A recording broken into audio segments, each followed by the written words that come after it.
Ozod News dasturini ko'ryapsiz, davom etamiz. Qirg'izistonlik jurnalistlar Ukrainada asirga tushgan Markaziy Osiyoliklar, jumladan o'zbekistonliklar haqidagi filmlar seriyasini e'lon qila boshladi. Unda urush tutqunlari, frontdagi dahshatlar, Rossiyaning immigrantlarni qanday yo'llar bilan urushga yuborishi va jang maydonidagi vaziyat haqida gapirib berishgan. Hamkasbim Sanjar Eraliyev bu film haqida uning muallifi Adil Turdiqulov bilan suhbatlashdi. Gражданство uchun o'zim добровольный yaqin urushga keldim. Power bo'laman dedimda. Keldim, avtomatni berdi qo'limga. Men kelar, sen 5 yilga so'rab beramiz senga dedi. Keyin qo'l qo'yib jo'ndim men, to'g'risi. Pul, bir so'm pulni ham ko'rganim yo'q. Pasport dedi, pasportni ham ko'rganim yo'q. Bular hozirda Ukrainadagi urush tutqunlari lagerida o'tirgan o'zbekistonliklar. Ularning barchasi bir paytlar Rossiyada mehnat migratsiyasida bo'lishgan. Urush hududiga o'z mamlakatidan emas, balki qora mehnat qilib yurgan Rossiyadan jalb etilgan. Bu kuni qator eslattirilmaymi islomda? Sizning bag'ingizda. Siz qanday o'ylaysiz? Nima bu? Har inson qanday desam sizga qanday tushunasiz? Qirg'izistonlik tahlilchi va jurnalist Adil Turdiqulov joriy yilning fevral oyida Ukrainaga borib, u yerda asirga olingan Markaziy Osiyoliklar bilan suhbatlashdi. Taqsani yo'q. Ukrainadagi urushda Rossiya armiyasi safida ishtirok etayotganlar va Ukrainaga asir tushganlar orasida Markaziy Osiyo davlatlarining qancha fuqarosi borligi haqida aniq ma'lumot yo'q. Biroq taxminiy ma'lumotlarga ko'ra, ular orasida eng ko'pi o'zbekistonliklar, keyin tojiklar, so'ng qirg'izlar, undan keyin qozoqlar. Turkmanlar kam tilga olinadi, chunki Rossiyada turkmanistonlik mehnat muhojirlari soni oz.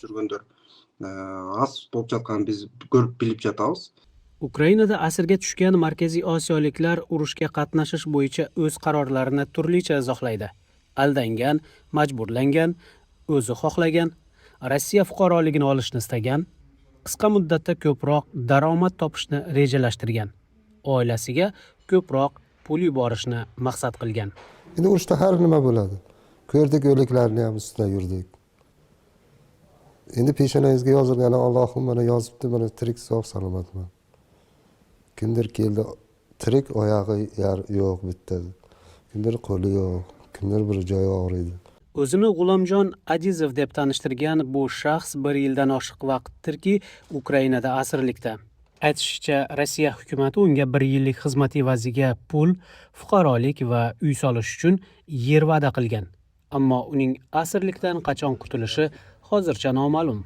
Anani aqırqı 2 yilda eng aktualdi masala bu ошол биздин жарандарда. So'nggi 2 yilda fuqarolarimizning bizning mintaqamizga aloqasi bo'lmagan urushda ishtirok etishi, ko'pchilikning halok bo'lishi yoki yaralanishi juda achinarli. Hokimiyat esa bu muammoga yetarlicha e'tibor qaratmayotgandek. Masalan, Suriyadagi mojaroda qatnashganlar soni bulardan kam bo'lsa ham, u masala ko'proq muhokama qilingan. Ukrainada esa 10 minglab fuqarolar urushda bo'lishiga qaramay, rasmiylar ochiq reaksiya bildirmayapti. Hamma narsa diplomatik kanallarda yopiq tarzda hal etilayotgandek. Bu esa masalani ochiq muammo sifatida ko'rsatmaslikka urinish va Markaziy Osiyo davlatlarining Rossiyaga iqtisodiy siyosiy qaramligi bilan bog'liqdek tuyuladi. Bizdin biylektegiler ошол Rossiyaga абдан чоң göz qarandı ekendigin boshqa belgisi qatori bilsak bo'ladi da. Rossiyani bizga kontraktda aytilgan 1 yildan keyin bizga kontraktimiz tugagandan keyin qo'limizga gражданство, uy joy, nima sharoit qilib beradi. Jurnalist suhbatlashgan asirlarning barchasi almashuvni kutib o'tirganini aytgan. Ya'ni Ukraina va Rossiya tutqunlarni almashsa qaytib ketamiz degan umidlari bor. Ayrimlari O'zbekistonga ketishga va urushda ishtirok etgani uchun o'z yurtida jazo o'tashga ham tayyor. Biroq Rossiya chet ellik yollanma askarlarni asirlar almashuvi orqali olib ketishga shoshmayapti. Bizga ma'qul bo'lganlar az ele oldu. Чындыгында мындай biz aqırqı жол барганда 13 эле ana. Biz bilan gaplashishga rozi bo'lgan asirlar juda kam, atigi 13 kishi.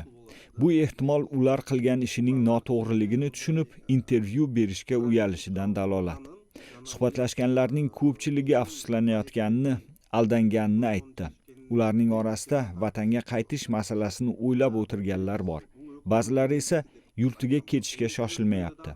Chunki Qirg'iziston, Qozog'iston yoki O'zbekistonda javobgarlikka tortilishi mumkin.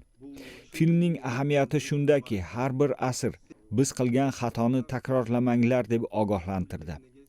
Rossiyada muhojirlar huquqlari cheklangan, ularni urushga yuborish oson. Hukumat esa ular uchun javobgarlikni zimmasiga olmayapti. Asirlikka tushgan muhojirlarni qaytarish bo'yicha ham jiddiy harakat ko'rinmayapti, chunki ular Rossiya fuqarosi emas. Shuningdek, Rossiya asirlar almashuviga ham qiziqmayotgandek, natijada ular yillab asirlikda qolib ketmoqda. Bu holat milliy xavfsizlikka tahdid sifatida ham baholanishi mumkin. Bu bizdin улуттук коопсуздугубузду сактоо деп билсек болот да. Ошол ойду бийликке коомго жеткирип биздин эң башкы миссиябыз деп билсек болот. Следующее помещение, где заходит военнопленный, это вот где выдается индивидуальная одежда после того, как он сдает свою военную форму. Adil Turduqulov Rossiya bostirib kirgan 2022-yildan beri Ukrainaga muntazam borib, urush sharoitidagi Markaziy Osiyoliklar haqida hujjatli filmlar tayyorlab keladi. Bu safar u aynan asirlikdagi vatandoshlar mavzusini tanladi. U jamoasi bilan birga tasvirga olgan filmlar seriyasi 29-martdan internetda e'lon qilina boshladi. Qahramonlar orasida o'zbeklar bilan birga tojik va qirg'izlar ham bor. Men жакында бир Орусия экономисти угуп калдым да. Алар экономика смерти деп бир термин киргизиптир. Yaqinda bir rossiyalik iqtisodchining fikrini eshitdim. U o'lim iqtisodiyoti degan atamani ishlatibdi. Bu nima degani? Sen urushda halok bo'lsang ham yoki butun umr ishlab pul topsang ham, oilang uchun sening topgan puling muhim degan ma'noni anglatadi. Muhojirlar odatda kam pul ishlaydi.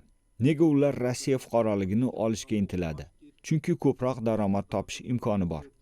Rossiya hukumatı bu omildan ham foydalanmoqda. Kerak bo'lsa, shantaj sifatida. Fuqarolik olmoqchi bo'lsang, urushga bor degan usul qo'llanilmoqda.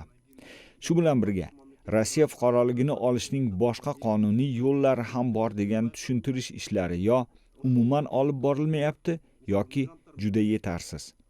30 yildan beri Rossiyadagi muhojirlarga bag'ishlangan turli loyihalar amalga oshirilgan. Ammo mening kuzatishimcha, muhojirlar bilan ishlaydigan tashkilotlar bu masalani ko'tarishni istamaydi. Nega?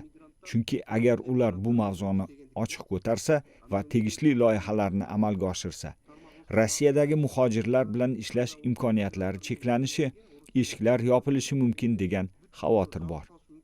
Shuning uchun tajribali mutaxassislar, faollar, huquqshunoslar ham bu masalani ko'tarishdan qo'rqadi.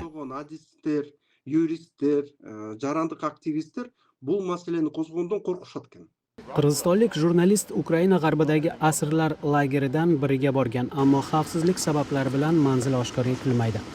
YouTube'dagi Shaman TV kanalida e'lon qilingan filmni O'zbekistonning Vatandosh axborot portali ham bo'lishdi. Ukraina Markaziy Osiyo Telegram kanali esa film bilan birga O'zbekiston hukumatiga nisbatan e'tiroz ham yozdi.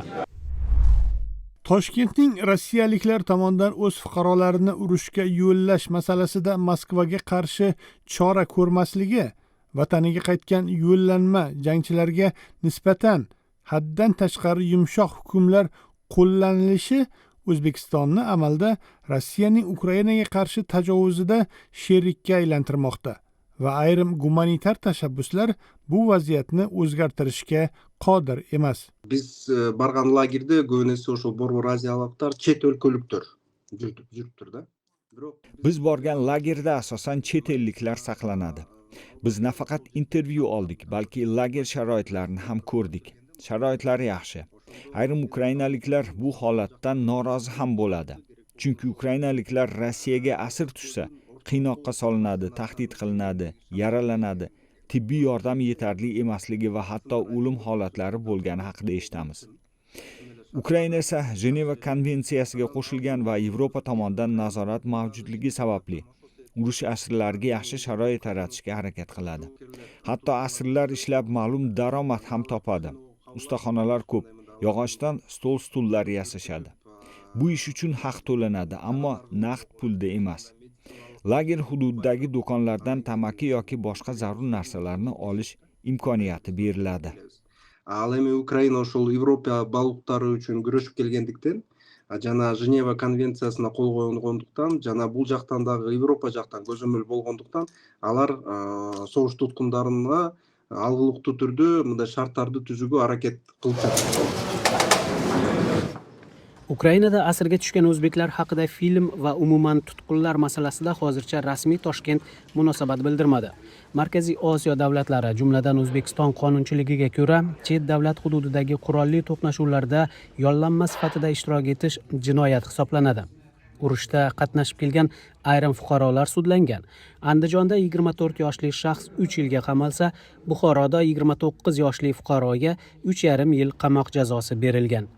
O'zbekiston Davlat xavfsizlik xizmati 2022-yildan beri chet eldagi qurolli mojarolarda ishtirok etganlarga nisbatan 338 ta jinoyat ishi qo'zg'atilganini ma'lum qilgan.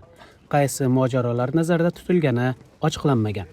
Ukraina hukumatining Yashashni xohlayman loyihasi 2025-yilning oktyabr oyidagi hisobotida Rossiya armiyasiga yollanganlar orasida 481 nafar o'zbekistonlik halok bo'lgani, jami 2715 nafar o'zbekistonlik urushda ishtirok etgani qayd etilgan.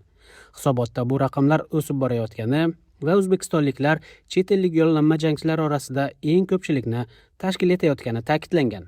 Huquqbonlar Rossiyada Markaziy Osiyodan kelgan migrantlarni urushga yollash holatlari kuchayganini aytib kelmoqda. Kontraktga rozi bo'lganlarga tezlashtirilgan fuqarolik, yuqori maosh va kompensatsiyalar va'da qilingan. Мигрантам нельзя ездить на оккупированные Россией территории Украины, потому что это очень высокий риск. Migrantlar Rossiya tomonidan bosib olingan Ukraina hududlariga bormasligi kerak, chunki bu ulkan xavf tug'diradi. U yerda ular butunlay huquqiy himoyadan mahrum va jinoiy javobgarlik ham bor. Birinchidan, ular xalqaro huquq bo'yicha tan olingan Ukraina chegarasini noqonuniy kesib o'tishadi, bu esa qamoq jazosini talab qiladigan jinoyatdir. Ikkinchidan, ular bosqinchi hokimiyatlar tomonidan noqonuniy moliyalashtirilgan faoliyatga aralashishadi, hatto oddiy farrosh yoki quruvchi sifatida ishlasa ham. Bu har qanday holatda harbiy jinoyat hisoblanadi, shuning uchun bunday hududlarga mutlaqo bormaslik kerak. Участие в незаконных действиях оккупационных властей, даже если они просто там дворниками работают или строят дома. 2022-yilning 24 fevralida Rossiya Ukrainaga keng ko'lamli bosqin boshlagan. Ekspertlar bu urush Rossiyada ishlayotgan migrantlar sharoiti va xavfsizligiga ham ta'sir ko'rsatganini ta'kidlaydi. Kreml bu holatlarni odatda izohsiz qoldiradi. Ukraina prezidenti Vladimir Zelenskiy 2025-yilning yanvar oyida ruslar safida o'zbekistonliklar ham jang qilayotganini aytgan. Bu gaplarga rasmiy Toshkent yoki Moskva munosabat bildirmagan. O'zbekiston hukumati Ukrainadagi urush bo'yicha neytral pozitsiyani saqlashga intiladi. Bayonotlarda odatda aniq mojaronoma tilga olinmaydi. Rossiya va Ukraina urushi iborasi deyarli ishlatilmaydi. Biroq Tashqi mehnat migratsiyasi agentligi xorij armiyalariga qo'shilgan shaxslarga nisbatan 3 yildan 5 yilgacha qamoq jazosi belgilanganini eslatib turadi.